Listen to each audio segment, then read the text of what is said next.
Solzhenitsyn appellera l'archipel de Solovki l'alma mater du goulag, la matrice d'un autre archipel en gestation, un archipel immense à l'échelle du pays-continent soviétique tout entier, l'archipel du goulag.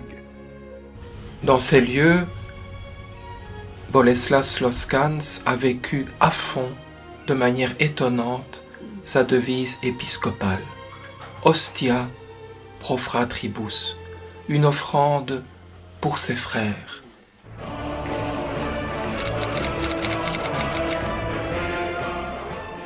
En février, le mouvement révolutionnaire vient de mettre fin au régime tsariste. En octobre, Lénine, à la tête des bolcheviks, réussit à mettre la main sur le mouvement. Assez rapidement, les bolcheviks s'en prennent à l'Église.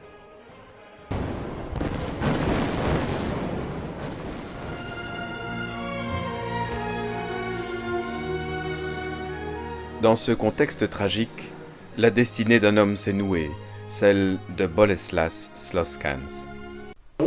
L'un des pasteurs les plus importants dans l'histoire de l'archevêché de Mohilev, qui a été la plus grande métropolie du monde, est vraiment le vénérable monseigneur Boleslas Sloskans. Dans la prison de Loubianka, mes anges gardiens ont employé différentes formes de torture. Elles n'avaient pas de fin. Il n'y a pas une souffrance orthodoxe ou une souffrance catholique. Il n'y a pas une sainteté orthodoxe, une sainteté catholique. La fatigue vient très vite. L'apathie vous gagne dans tout.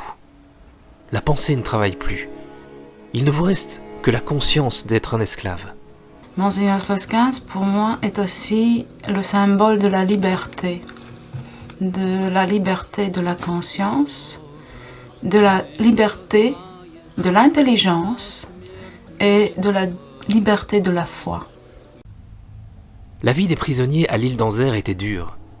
Ici, on meurt sous les lits en planches et le cadavre reste 2 ou 3 jours sans être aperçu jusqu'à ce que l'odeur oblige à l'emporter.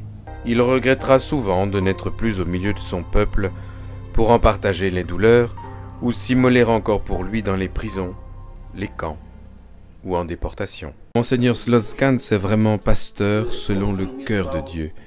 Il m'est devenu proche. D'une conversation à l'autre, en sortant de chez lui, tu te sens dilaté